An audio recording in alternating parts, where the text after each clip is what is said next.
Baik, Assalamualaikum warahmatullahi wabarakatuh. Kita masuk ke pertemuan 6, yaitu tentang penentuan harga transfer. Jadi definisinya, harga transfer merupakan jumlah yang digunakan dalam akuntansi untuk semua transfer barang dan jasa antar pusat tanggung jawab. Ya. Nah, sebenarnya ini adalah video apa itu transfer pricing. Jadi transfer pricing ini adalah harga yang ditetapkan, yang diterapkan ketika mentransfer barang dan jasa antar related parties atau perusahaan-perusahaan yang berafiliasi. Misalnya sesama anak perusahaan, misalnya sama dari anak ke induk kan, anak ke induk ke anak, atau sesama anak, harga yang ditetapkan untuk harga transfer itu, harga barang atau jasa, itu yang disebut dengan transfer pricing. Ya, saya coba putar dulu ya, coba putar.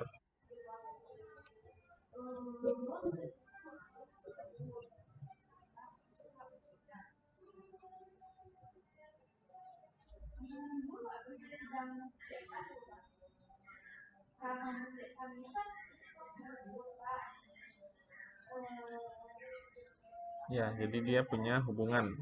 Nah, ada induk perusahaan dan anak perusahaan yang berrelasi. Nah, dia pada grup yang sama ya. Nah, dia melakukan pertukaran jasa atau barang.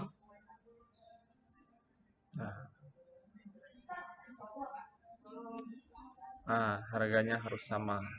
Arm's length principle. Ya. Jadi maksud dari video ini mengatakan bahwa harga yang ditetapkan untuk harga transfer antar barang dan jasa di related parties atau anak ke induk ke anak harus sama kalau harga tersebut dijual keluar related partiesnya gitu ya. Nah, contohnya seperti apa? Contohnya misalkan Indofood ini punya PT Indofood, dia punya perusahaan tepung terigu, memproduksi tepung terigu. Kemudian harga yang ditetapkan yang dijual ke divisi Indomie atau unit usaha Indomie, unit usaha mie instan harus sama harganya dengan yang ditetapkan yang dijual ke eh, pabrik lain. Nah, ke perusahaan lain. Contohnya harga yang ditetapkan untuk ke Indomie harus sama ke misalnya ke mie ABC, misalnya ke PT Wingswood. Nah, itu namanya harga transfer, ya.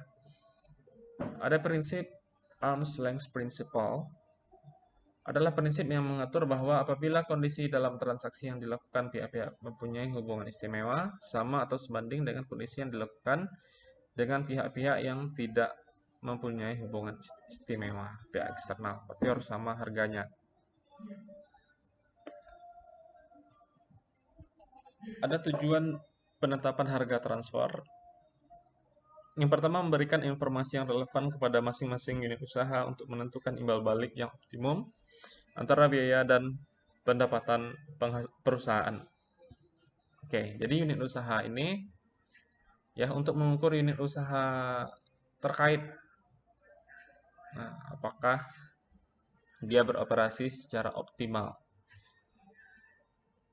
Nah, contoh, kalau unit usaha tepung terigu Bogasari, kalau dia memberikan harga yang rendah kepada unit usaha mie untuk tepung terigunya, otomatis unit usaha dia menjadi labanya jadi berkurang dong, karena dia menjual harga yang rendah.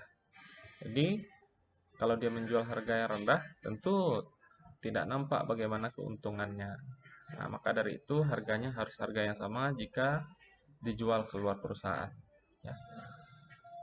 Yang kedua, menghasilkan keputusan yang selaras dengan cita-cita. Maksudnya, sistem harus dirancang sedemikian rupa sehingga keputusan yang meningkatkan laba unit usaha juga akan meningkatkan laba perusahaan.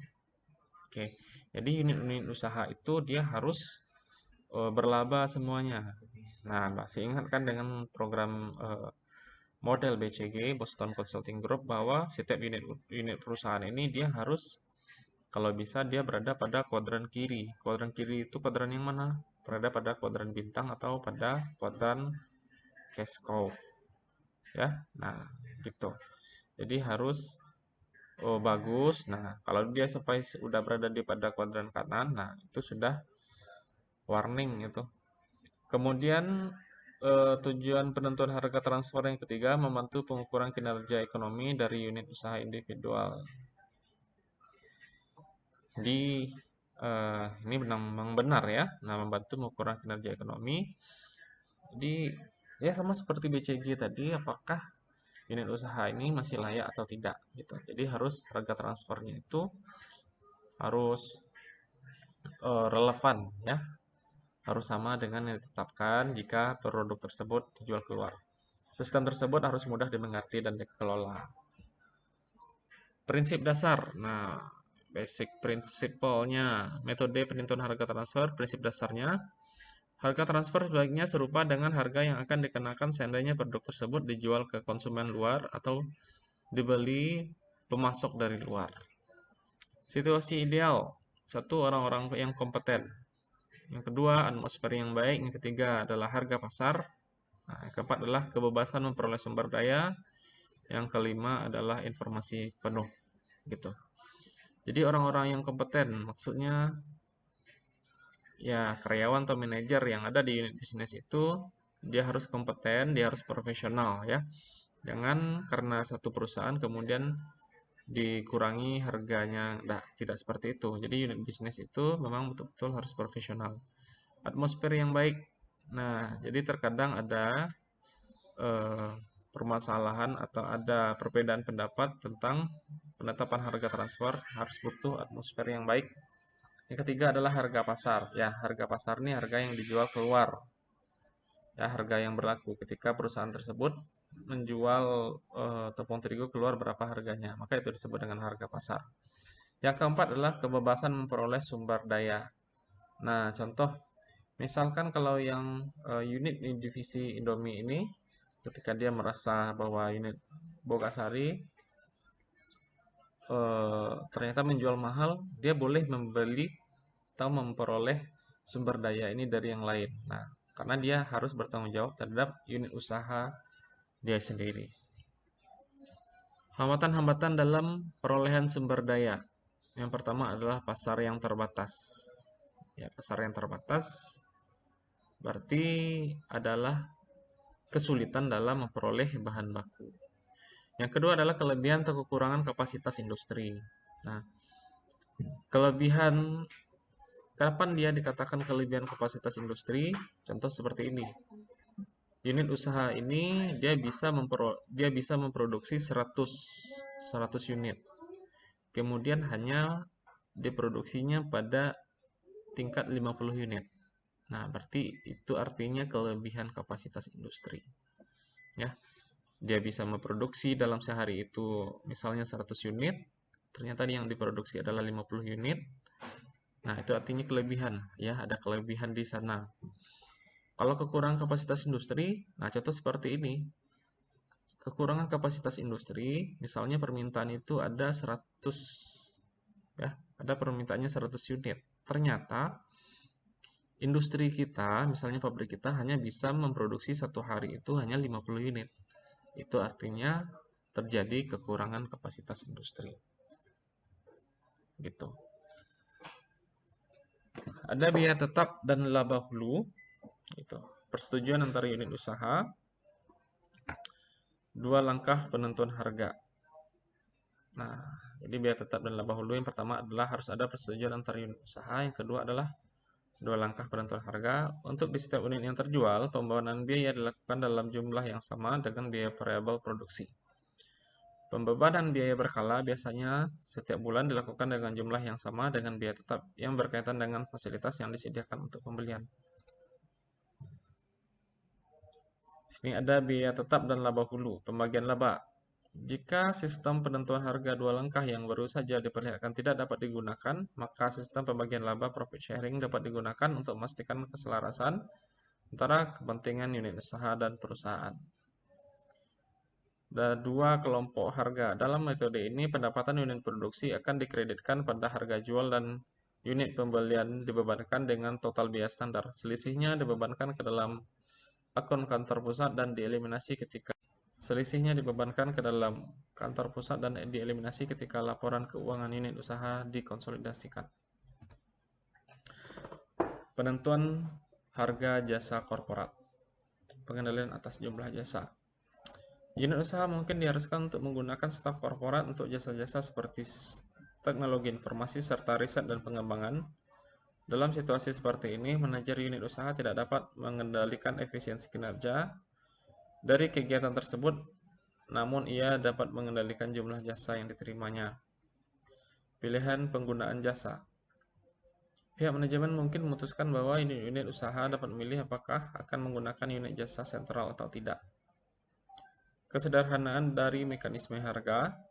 Harga yang dibebankan untuk jasa korporat tidak akan mencapai tujuan yang dimaksudkan, kecuali jika metode untuk menghitungnya dapat dimengerti dan dipahami dengan cukup mudah oleh para manajer unit usaha. Oke, administrasi harga transfer. Ya. Berarti ada negosiasi antara manajernya. Di hampir semua perusahaan, unit usaha menegosiasikan harga transfer satu sama lain. Maksudnya harga transfer yang tidak ditentukan oleh kelompok staf pusat. Arbitrasi atau penyelesaian konflik. Arbitrasi ini berarti penengahnya ya. Mungkin ada beberapa kasus di mana unit-unit usaha tidak dapat menyetujui harga tertentu. Untuk alasan tersebut, suatu prosedur harus dibuat untuk menengahi arbitrasi harga transfer. Berarti nanti jika seandainya ada perselisihan untuk harga transfer, maka tentu pusat akan turun tangan dan ada staff, ada ada tim khusus. Nah, ada tim khusus untuk menengahi arbitrasi harga transfer. Kemudian klasifikasi produk, luas dan formalitas dari perolehan sumber daya dan peraturan penentuan harga transfer bergantung pada banyaknya jumlah transfer dalam perusahaan dan ketersediaan pasar serta harga pasar. Oke, jadi sekian untuk harga transfer. Jadi bahasanya tidak terlalu banyak. Nah, jadi yang perlu digarisbawahi di harga transfer adalah arm's length principle, di mana harga jual ketika perusahaan menjual keluar harus sama ketika dia menjual ke related parties-nya. Ya. Nah, mungkin sekian. Terima kasih. Assalamualaikum warahmatullahi wabarakatuh.